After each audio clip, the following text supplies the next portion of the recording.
Welcome to Leading Life, the show all about living to the fullest and leading life on your terms. You will learn tips, tools, and strategies for achieving total personal transformation. I'm Bren. And I'm Cam. This is Leading Life. Hello and welcome to this episode of Leading Life. I'm Cam. And I'm Bren. And today we have an awesome topic. But real quick, I just want to express my sincere appreciation to you guys for even tuning in. Like, these are, a half hour long or so, and I'm just really happy you guys are spending your time with us, and we hope to give you as much value as possible. Yeah, seriously, thank you for listening or for watching if you're watching on YouTube or on our website, implicitentertainment.com. Seriously, you don't have to do this, and we're really happy to know that we're actually serving people. There's some people who are getting a lot of this podcast and some who probably aren't. But either way, you're listening, right? And you're trying to get something out of this. So we appreciate you. That's all. We just want to start off with that. So thank you. For sure. And for those of you who reviewed us on iTunes, thank you. Again, we're trying to get on New and Noteworthy. And oh, yeah, for sure. I mean, if we could get on New and Noteworthy, we could reach so many more people. And this podcast could go and help even more people, reach more people. It'll help encourage us as well to keep going and to keep working at what we're working on. So just thank you. Thanks for your reviews on iTunes. Thanks for your comments on the YouTube. Thanks for your messages to us personally. And yeah, thank you. All right, so let's jump into it. Last week, Brennan had a topic. What was that again? Yes, last week was my topic, and we talked about the simple success formula for getting anything you want. And really, it's a 5-step problem solving problem solving formula or success formula, whatever you want to use it for. It's really universal. And I was really happy to bring you that last week. And I'm really excited this week to hear what Cam has to say. So I'll be kind of interviewing Cam a little bit on his topic. And I don't know what he's going to talk about, but I'm excited. So what do you got this week, Cam? All right, let's get right into it. So this week's topic is how to create unstoppable confidence in any area of your life. Oh, yeah. It sounds exciting, right? I want me some of that unstoppable confidence. So I noticed that a lot of people, and I don't know if this is you, but have you ever gone into something and just you kind of hesitated? Like you went into a sport or on stage when you're speaking, or you had to take care of somebody, like babysitting or something, and you're just not confident. You're kind of hesitating. You're like, oh, I don't know if I could do it. Like, can I do this? I'm going to completely destroy that and give you guys unstoppable confidence to be able to attack that and just conquer it. I like that because it happens to me a lot where, big important things coming up. I know if I do it, I'll get good results. I know if I do it, I'll help people and get to where I want to go. But there's something inside of me telling me, hey, slow down, be careful, or there's this little voice telling me not to do it. I mean, it'd be nice to have that destroyed. So please tell me. Oh, totally. Please. Please. All right. So these 3 steps can work for almost anything. Same thing as last week's topic. Very diverse. So it could work in your relationships, like one-on-one speaking to people and public speaking, or even just cooking or cleaning or doing sports. Anything that involves you getting up and doing something, creating something. A lot of people don't have confidence in what they're doing on a day-to-day basis. And especially something like driving, something that's like life or death. You got to have confidence in driving. You got to have confidence that you can, if you're with somebody, you can get to that destination and not completely destroy their lives. Yeah, well, before we get into this, could you tell us a little bit about how you've used this and how it's helped you? Oh, I've used this so many times, countless times, honestly. And I used it without even thinking about it too. I just another thing to think about during this entire episode is remember why. I remember you said in the last episode that why is very important. That's one of the most important things in this topic is remember why. Because you won't follow through if you don't remember why. It's the same thing in the last episode. Yeah. You won't follow through. The why is the motivation. So just remember, your alarm clock doesn't wake you up. Your passion does. Yeah, I like that. I love that t-shirt, man. I want one. Yes, yeah. Shout out to E.T., the hip-hop preacher. That guy is awesome. Oh, yeah, for sure. All right, so whether you want to get good at something, like you don't know how to bake a quiche. I don't even know what a quiche is. If you don't know how to play a sport, you don't know how to play guitar, and you want to get good at it, or you're already good at guitar, but you want to get even better. This could also be used for that as well. So I've used this multiple times again, and I'm just going to talk about just recently how I used it in a speech that I did, because I suck at public speaking right now. Like I'm trying to get better. A lot of people say I'm decent at it, but I don't know. I'm my worst critic, right? So well, that's what this podcast is for us as well.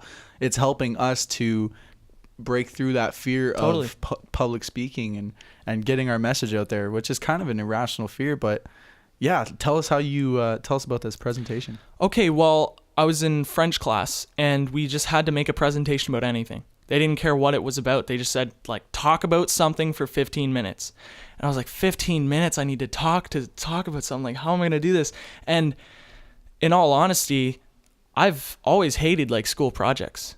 So I kind of asked myself, like, how can I make this school project fun? Or, like, how can I make it so that I actually want to do it? Because otherwise I probably won't do it and I'll get a bad grade. Make it meaningful. Yeah, give it some sort of purpose. Give it the why, yeah. Yeah, exactly. Give it the why. So you're asking yourself, why am I doing this? Exactly, right? yes. Remember why. That's so huge. Yeah. So what I did is I asked myself, okay, like, what's the most, like, meaningful thing I could talk about? And at the moment, it was veganism.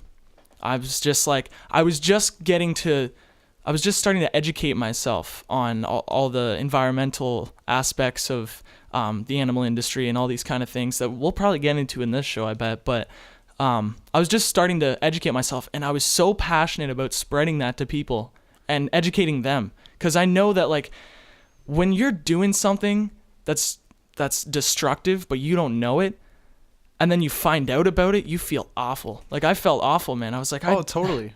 Yeah, like I felt bad about myself that I was eating meat and I was contributing to the chaos. I noticed, yeah, totally. Because for myself, when you shared the message with me, about health and about, compassion towards animals and all that stuff that I didn't really think about ever. I think there's two things that people think when they're presented with a fact like that. It's either, wow, like, I didn't know, I feel so bad, I wish I'd have known, or they try to deny that fact, right? Oh, absolutely. Because you're really just saying you're doing something destructive. Stop doing it, basically, is what you're saying to them. We don't want to know we're doing something bad. We don't want to feel as if we're destructive, because a lot of us don't see ourselves in that light. A lot of us don't see ourselves as destructive or anything like that. So yeah, it's interesting you say that. No, of course, yeah. And, like, people, they don't want to see themselves as conflicting with their own self-image, right? No. That's a Tony Robbins thing. Like, he says one of the biggest motivating forces in the human psyche is to stay consistent with your definition of yourself.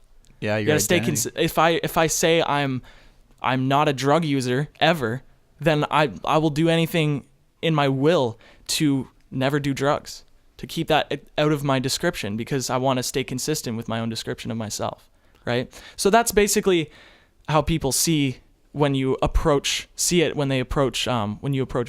to them, right? So surprisingly, when I presented it, they actually enjoyed it, but that's later. So how I prepared, I had the why, all right? That's first of all, I had the why, but then there's these 3 steps that helped me gain the confidence to actually attack that presentation and do it really well. And feel really good about it. And feel proud about it. I was so proud, honestly. And so anyways, step 1, we'll start off with step 1, is make it a study, right? Tony Robbins says himself, if you want to get good at anything, you have to make it a study. If you want to get good health, you have to study health. You have to see what's healthy. If you want to get good at guitar, you have to study guitar and all the chords and everything along with it, right? So just make it a study, and you won't want to study unless you have that why. For me, veganism, I was so into it. So it was already a study for me. Yeah. Right? It was something that I loved so much. It was already a study. I use this also for filmmaking. Didn't even have to think about it. I was already studying it because I was into it. Right? Yeah. But in school, they make you study these things that you don't have any why for. You don't care about it. The reason is, like, I don't really care about that. There's no reason. There's no why behind it. Right? Yeah, and it's usually the good teachers who help you find that why too. Mm-hmm. You realize it's the good teachers who say, I know you're not into math, but here's why you should be into it, and here's why you're already really good at it.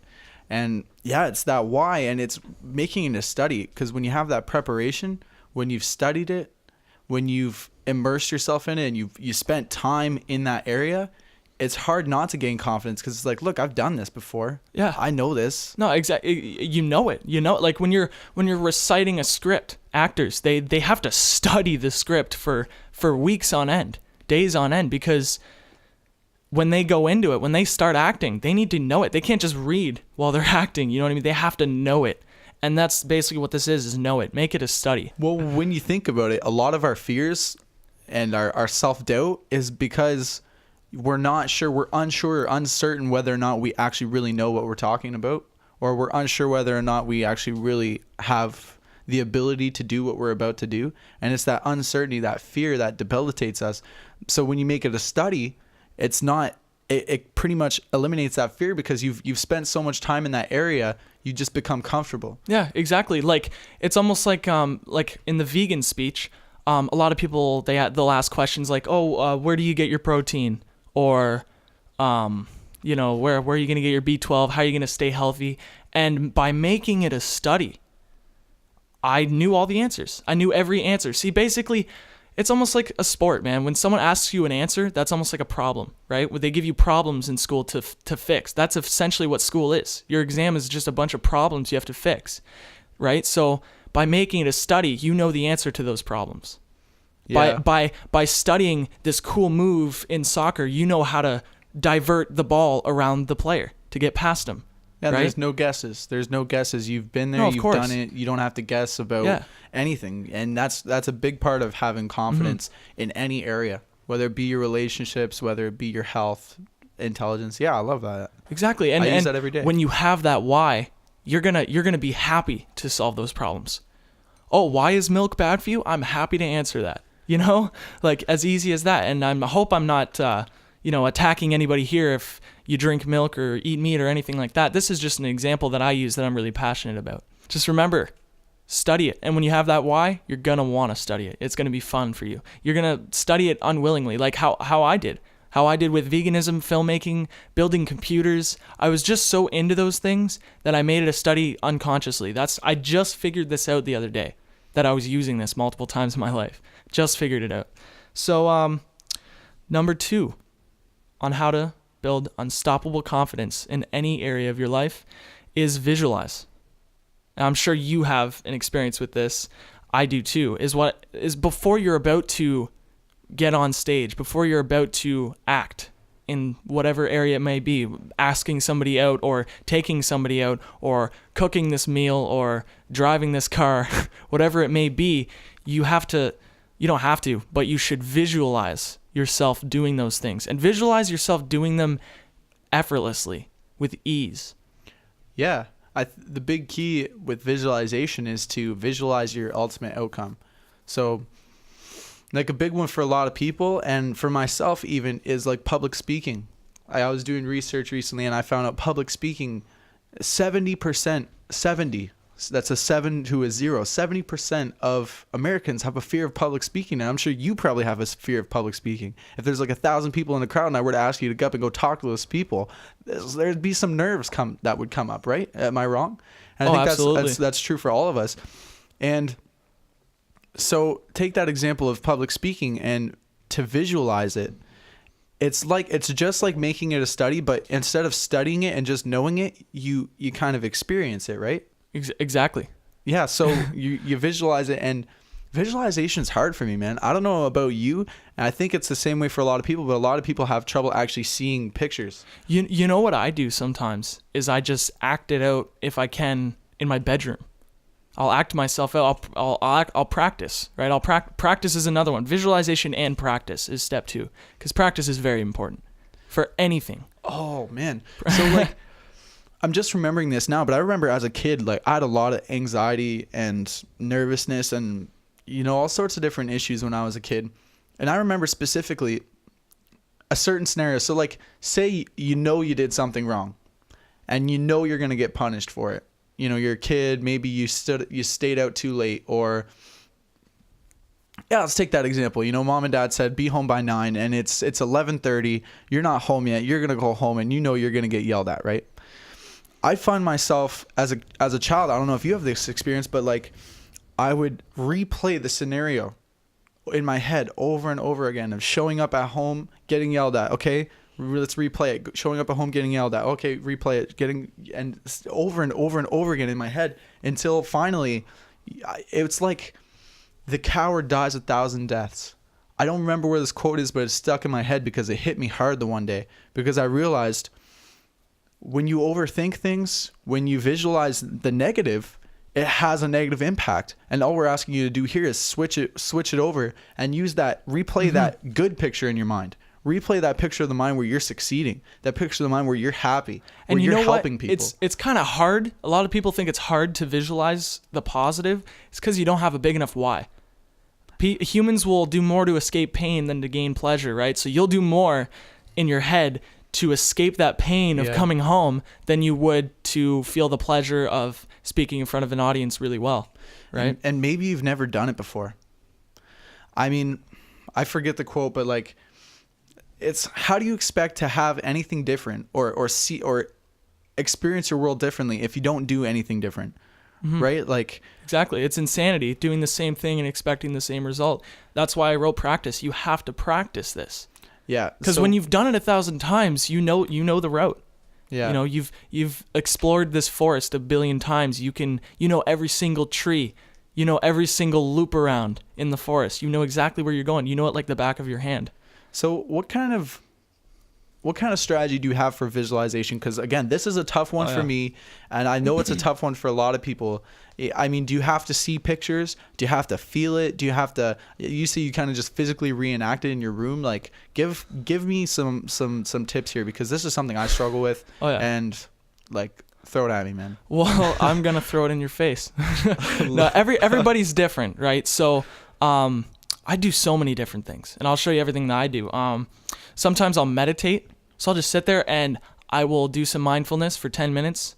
If you don't know what mindfulness meditation is, Google it. It's amazing. It'll change your life. We'll do a podcast on it. We will absolutely do a podcast on it. It's just where you clear your mind and you kind of just feel the presence of, you feel the energy inside of you, right? For 10 minutes, I'll do that, and then I'll slowly start to think about what I'm going after. I'm thinking about this speech, all right? So I'm thinking about this date that I want to go on. I'm thinking about, this skateboard trick I want to do confidently, or whatever it might be for you. And you just kind of think about it a little bit more, and you visualize it. You start to see pictures, and it might be difficult for you. If you're one of these people who can visualize, do that. It's amazing, and you really feel it inside, it happening, because you kind of, for those 10 minutes of mindfulness, I know it says mindfulness, it's actually the complete opposite. Your mind is like empty, it's completely present. You're only focusing on your breath and what's going on inside, and it just kind of clears everything out, and then you place your visualization inside. And that's what people say about meditation, mindfulness. When you practice mindfulness meditation, it helps calm your mind so you don't have so many thoughts running in and out of your mind. I mean, I bet if I were to sit you in a room, I mean, I don't know if you're super mindful or if you're some sort of Buddhist monk or something, but if I were to set you in a room, in a blank room with nothing going on, and you just sit there, your mind would be just racing. I don't tell you why you're there. Your mind would be racing, all the different things. And this happens when we're walking down the street. This happens when we're writing a test. This happens when we're just cleaning the house, right? Our thoughts are always just giving her in there. And it's so hard to concentrate those unless you actually practice this mindfulness meditation. Yeah, and a lot of people think dreaming, sleeping is resting your mind, but your mind's still going. You can't control your mind when you're sleeping. It's still going. That's what dreams are. So meditation is really it's like the single moment where you can rest. It's like fasting. Single moment you can give your digestive system a break is to fast. The single moment you can give your brain a break of thinking is to meditate. And I'll tell you, my mind is going and going and going until I fall asleep. And then when it's still I fall going. asleep, I'm dreaming and dreaming and dreaming. And when I wake up, it's going and going. Yeah. It doesn't stop. It never stops. Yeah. And I think that's a lot of people. I don't know if that's just my experience, but I feel a lot of people have this, mind won't stop. And it's so hard to control my thoughts and to visualize the good and to see the good, because the bad's always constantly, rotating back and forth. And that's because, we're habitual creatures and we really have to practice new habits. Right? That's your next step. Sorry, I'm skipping to it, but I'm excited. Let's hear it. No, What's that's the next step? So yeah, visualize. Yeah. Right? Make sure you can see yourself acting boldly. Now, the third step is act boldly. You have to do it with confidence, right? You have to, and honestly, it won't be difficult. It won't be difficult to do it because you've went through step 1 and 2. Once you go through, because a lot of people, they skip step 1 and 2 and they go straight to 3 and they feel extremely nervous and they sweat, right? And then they cry afterwards. I've seen that been done by multiple of my friends, and I feel so bad for them because I have these ways that I do things. I never understood why until last week that I wrote them down, and I finally know why I can do these things effortlessly. And now I'm ready to share it with people. Yeah, I find a lot of people, including myself, we tend to skip to the step that seems the most interesting. But with these formulas, like the one we shared on the last episode and the one we're sharing on this episode, it actually is really important to follow the steps because there's an order, there's a syntax. It's like a phone number. Right, if I type in your phone number 867-5309, I'm gonna call Jenny. Right? But if I call 867-552-8243, terrible example. But if I use the same numbers, if you mix up those numbers, same numbers, and I put them in a different order, you're not gonna call Jenny. I'm sorry, Jenny's not gonna pick up the phone. It's not gonna be Jenny. And another thing about visualization and making it a study is you have to know these problems before they happen. You have to know what the problems are going to be before they happen. Tony Robbins, I know I mentioned him a lot. He's like my main guy. I've learned so much from him. He's an amazing person. And one of his main tips in business is to know the problems before they happen. You have to expect your revenue to go down in order to know what you can do to bring them back up. And it goes the other way around too. I think it really does. You have to know what good things you want to see in the world, what good things could go right. No, exactly. I probably should have started with that. People think I'm a pessimist now, but you gotta know the problems before they happen, for sure, 100%. It's important to be aware of your problems, and that's a problem with positive thinking. A lot of people think positive thinking is completely ignoring your problems, completely ignoring the issues or the famines in the world or the wars in the world or whatever. That stuff's still happening. The bad is still there. You can't make it go away. You could sugarcoat it a little bit, but it's still not making it go away. And so it's important to know the problems and have a real strategy for how you're going to get through those problems. That's what I've found. This is the strategy. Absolutely. You've got the right strategy here. It's making it a study, like becoming completely aware and knowledgeable on what it is that your problem is or your challenge, or what it is you want, what it is you don't want, either way.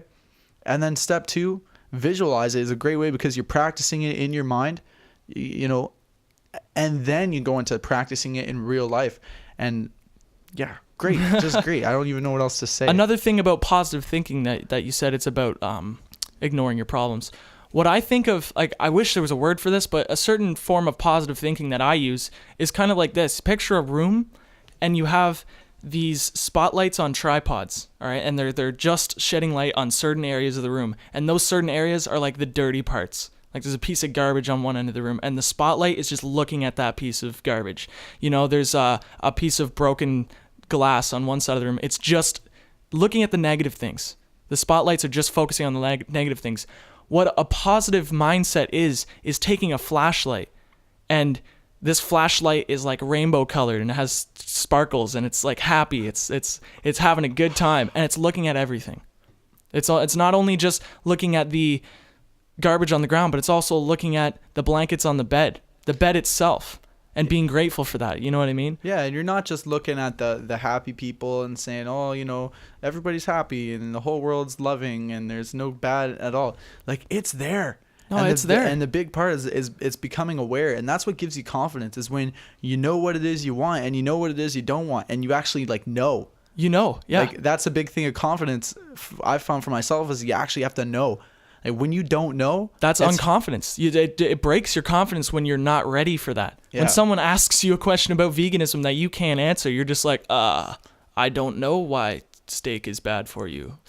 Probably should have looked into that, right? If I would have looked into that, I would have been ready and I wouldn't be so nervous, right? And that's exactly how it went. And to tell you the outcome of the speech in the first place is my teachers loved it, the students loved it, and I got 2 more speeches at that school.